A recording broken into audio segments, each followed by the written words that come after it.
Olá, turma! Sejam muito bem-vindos a esta nossa explicação sobre os fundamentos da engenharia de software moderna.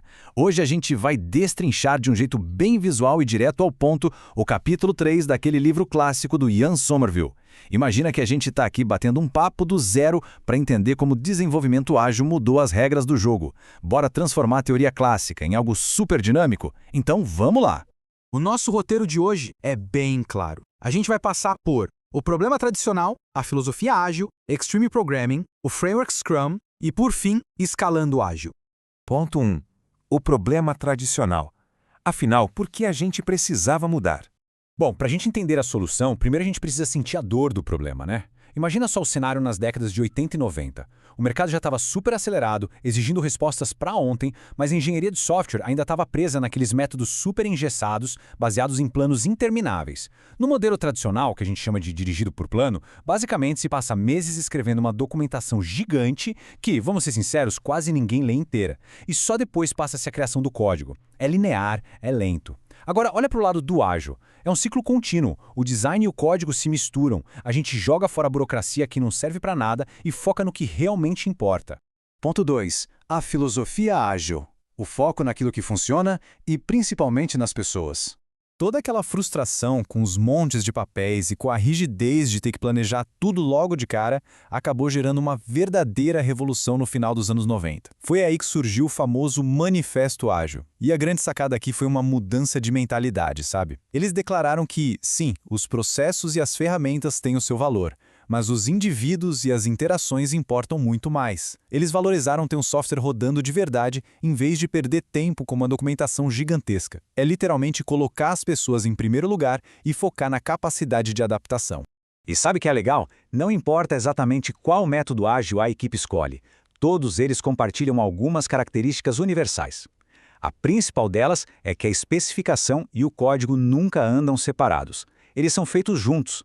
O desenvolvimento acontece em pedacinhos pequenos, que a gente chama de incrementos. Imagina entregar uma versão novinha do sistema a cada 2, no máximo 3 semanas. É incrível porque isso garante que o cliente esteja ali, super envolvido, testando de verdade e dando aquele feedback na hora. Afinal de contas, os requisitos mudam o tempo todo e a gente precisa abraçar essas mudanças em vez de lutar contra elas. Ponto 3. Extreme Programming, ou apenas XP. Como isso funciona na prática? Mas afinal, como a gente traduz toda essa filosofia bonita para o dia a dia da codificação? Um dos primeiros métodos a brilhar nisso foi o Extreme Programming, o XP. Nele, a gente esquece completamente aqueles documentos de requisitos chatos e introduz as chamadas histórias do usuário. Pensa nelas como pequenos cartões com cenários do dia a dia do cliente. Em vez de manuais de centenas de páginas, a equipe senta, conversa com o cliente e escreve, de forma super simples e direta, o que o sistema precisa fazer. É transformar a necessidade real do usuário no coração do desenvolvimento de forma super orgânica. E olha só essa outra inovação do XP que, na época, explodiu a cabeça de muita gente. O desenvolvimento com testes a priori, ou test first. No modelo tradicional, o pessoal escrevia o código e ia testar só lá no final, o que sempre dava dor de cabeça. No XP, você escreve o teste automatizado para um novo pedacinho do sistema antes mesmo de criar a própria funcionalidade. Parece loucura, né? Mas isso obriga a equipe a entender perfeitamente o que precisa ser feito antes de digitar qualquer linha de código produtivo. É uma estratégia brilhante para garantir a qualidade desde o minuto 1. E o XP orquestra a equipe de um jeito único, com práticas que mantêm tudo funcionando muito bem. Uma das mais famosas é a programação em pares, onde 2 desenvolvedores dividem o mesmo computador para evitar erros e espalhar o conhecimento pela equipe de forma super natural. A gente também tem a propriedade coletiva, ou seja, o código não tem um dono específico, ele é da equipe inteira. E claro, a refatoração constante, para manter tudo sempre limpo, simples e adaptável. A regra de ouro aqui é claríssima. Ninguém trabalha isolado. Ponto 4. O Framework Scrum.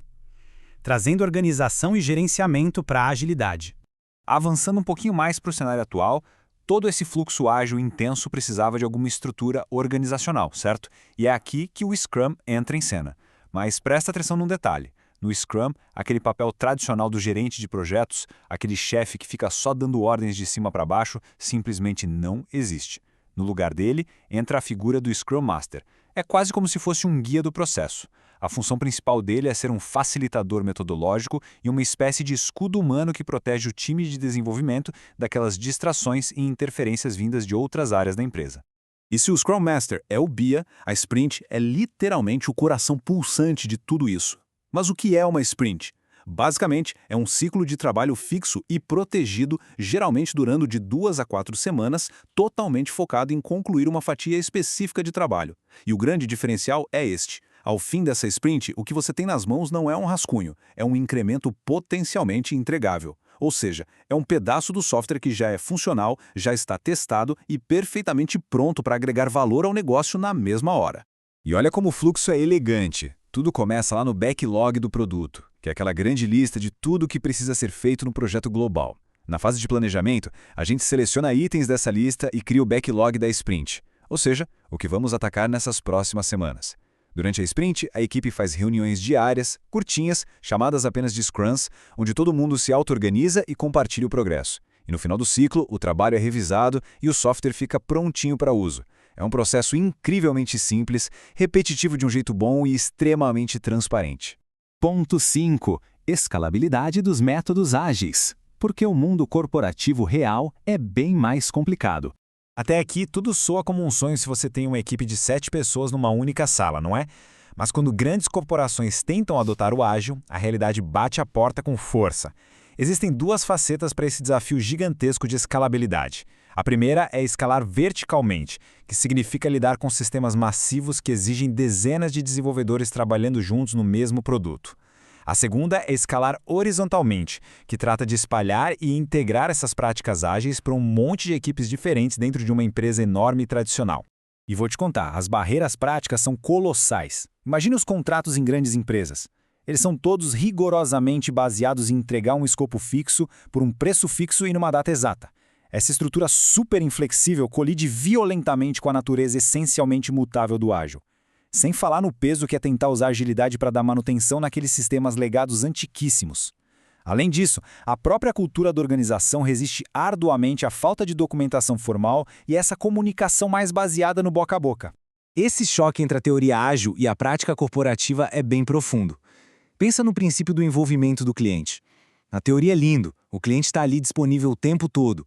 Na prática, os representantes do cliente têm dezenas de outras demandas concorrentes. E os stakeholders externos, como autoridades reguladoras, eles simplesmente não vão sentar com o time de programação todos os dias. Sem falar nos ciclos de planejamento de marketing na empresa, que olham para o longo prazo e entram em conflito total com essa ideia de entregas em pequenos incrementos contínuos a cada 2 semanas. Sem falar nos ciclos de planejamento de marketing na empresa, que olham para o longo prazo e entram em conflito total com essa ideia de entregas em pequenos incrementos contínuos a cada 2 semanas. Então, a grande lição aqui é que escolher um método não é sobre ser um purista cego, é uma análise técnica baseada no contexto. O tamanho do sistema, a complexidade tecnológica, o tempo de vida útil dele e as regulações externas ditam a regra do jogo. Imagina só o software de controle de tráfego aéreo de um aeroporto gigante. Você vai precisar de uma documentação inicial bem pesada por questões óbvias de segurança vital. Tentar fazer isso com um ágil purista seria praticamente impossível e até irresponsável. Tem vezes em que o planejamento tradicional é sim essencial. E para complicar só mais um pouquinho, e quando a equipe está distribuída pelo mundo, em diferentes fusos horários. Nesses casos, o Scrum precisou ser adaptado. A informalidade daquela conversa na mesma sala dá lugar a videoconferências frequentes e ambientes de desenvolvimento na nuvem. A integração contínua de código passa a ser extremamente rigorosa, justamente para garantir que o trabalho de um programador em outro continente não quebre acidentalmente o código do colega. Exige muito mais disciplina. E a gente fecha esse nosso mergulho nos fundamentos de Somerville com uma reflexão provocativa para vocês levarem para casa. Até que ponto a pureza do Manifesto Ágil sobrevive de verdade no mundo corporativo complexo e gigante? Será que a união equilibrada, aquele modelo híbrido entre o planejamento tradicional e a agilidade, é a verdadeira chave do sucesso da engenharia de software no mundo real? É um quebra-cabeça gigante e fascinante para a gente continuar explorando. A gente fica por aqui com a explicação de hoje, turma. Continuem estudando e até a próxima.